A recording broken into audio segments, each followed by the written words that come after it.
Hey everyone, Sam from O'Neill and Sons here. I wanted to do a review today about Kevin Lee leather tools.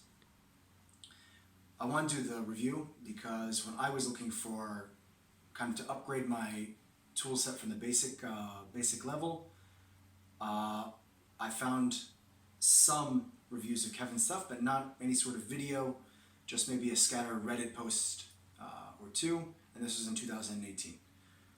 So, without further ado, let's look at the tools. I started purchasing my tools in the beginning of 2018, and I've continued purchasing the tools up until today. Ordering from Kevin is really easy. He has Kevin Lee Global Tools on DHL Gate. He has his own website. He's really accessible on Instagram. I think any of those platforms is really easy to reach out to him on. He's been super responsive, gets back to you, and since I started to order from him, I found more reviews. People are really happy. A lot of tools from trying to get kind of a bad rep sometimes, even though Wuta has brought up the bar. I have to say that Kevin's tools are super, super quality. When you pick them up, you feel that this is like a professional tool that you can make something beautiful with.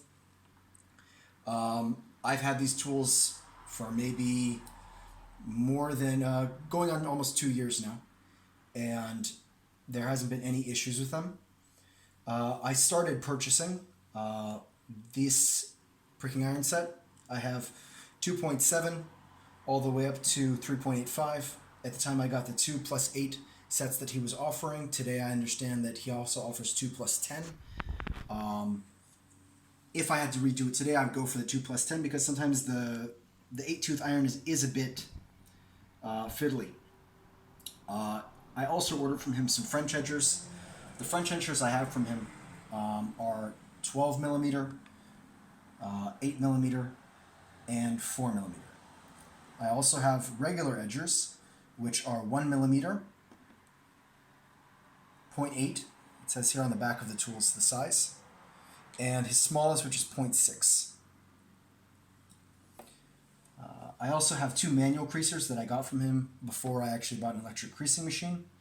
A 1 millimeter edge creaser and a 1.5 millimeter. I also got a trim knife. Only good things to say. It's a nice wooden handle. It's well put together. Really easy to sharpen up, and it cuts like butter. I've actually sharpened this so much that the edge became very thin, and through my own carelessness I put a nick in the blade, but that's not any reflecting on Kevin. And some of my last acquisitions were the 20 tooth pricking irons, and he also offers custom jobs that do cost a bit more, but I think really the sky's your limit as far as what you want to customize. I also got 2 of his pistol grip awls. Got them a year and a half ago. A little bit of sharpening, but they came very, very sharp out of the box. If you wanted to customize maybe the tip and make it a bit more shovel shaped, I think it's definitely doable. Or maybe it's even possible to contact Kevin to ask him about it. Kevin's always been good about throwing in maybe a couple of freebies when I order. So here's some polyester thread that he gave me, and I also got this this gauge as well from him. Here's some examples of the stitching that I've done with these irons. This is 2.7, 3.38, 2.7,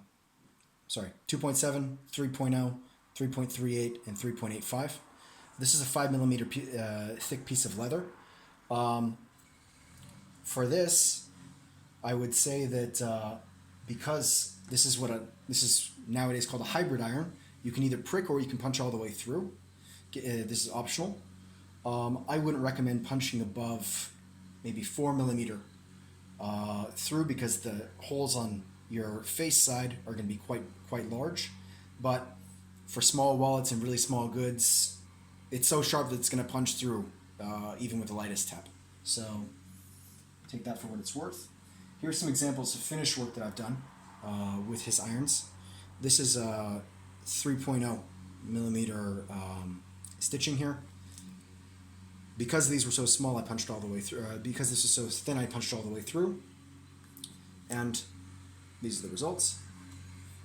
And here's an item out of bridal leather that I did 3.85 again, punched all the way through because this is maybe 2 millimeters thick, and these are your results. As long as you cast and you've got proper handwork, your stitching should be very, very consistent. So that pretty much wraps up what I have to give to you guys today. One final thing, this started happening maybe a couple months ago, but because of the way I grip the iron, and I guess I hold it very tight when I'm punching, it is possible because of the cut metal edges here, if you grip very hard and you're punching at the same time, to start cutting up your skin. So just something to watch out for. But that's down to my own style and not necessarily everybody else's style. So with that being said,